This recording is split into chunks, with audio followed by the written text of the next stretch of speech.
আর পুঁই শাক আছে কালকে এটা। এই করতে বেলা দুটো আড়াইটে। ডাল আছে, ডাল। ডাল আমি এই যে ডাল দিয়ে খাওয়া যায়?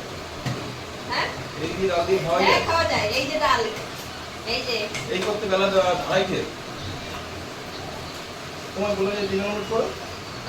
করছে এমন কেন? এই যে খাওয়া যায়? না না, ওই দিয়ে খেতে হবে। জানো এই যে আমি খেতে পারবো না। সবসময় রোজ রোজ মাছ মাংস ডিম ছাড়া কি খেতে পারো না? ডিমের অমলেট বলেছিলাম, ডিম শুধু বলিনি। ওই তার মানে কি পাই? তাহলে ডিমের অমলেট কি? হ্যাঁ, ডিমের অমলেট কি আবার? এই যে পুঁই শাক, আলু ভাজা, পটল ভাজা, ডাল, পাতি লেবু, আবার কি লাগে খেতে গেলে? কত কিছু লাগে। তুমি ডিমের অমলেট করে নিয়ে আসো, ডিমের অমলেট করে নিয়ে পারবো না আসো। আমি করতে। এরপর খাবো ডালের সাথে, ডাল দিয়ে খাবো কি দিয়ে? ডিমের অমলেট করে নিয়ে আসো। ডাল দিয়ে খাবো কি দিয়ে? ওই দিয়ে খেয়ে নেবা তো?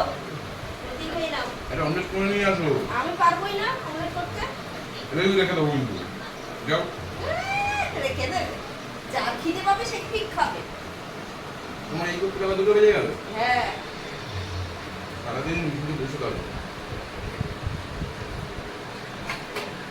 এই যে এই তো। ডিমের অমলেট, গরম গরম ভাতে গরম গরম ডাল দিয়ে অমলেট খাওয়া ডিমের যায়। অমলেট।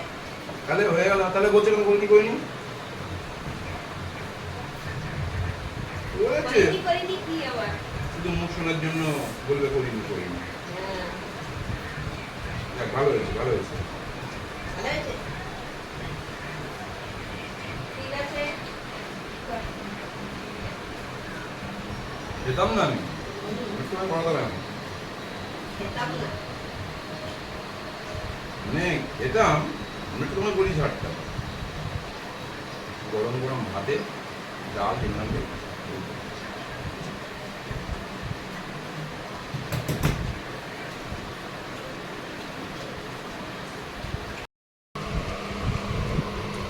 তো ডাল রান্না হয়েছে, আলু ভাজা, পটল ভাজা, এটা কালকের পুঁই শাক তরকারি ছিল, আর এটা হয়েছে ডিমের অমলেট। আজকে আমাদের এই রান্না হয়েছে।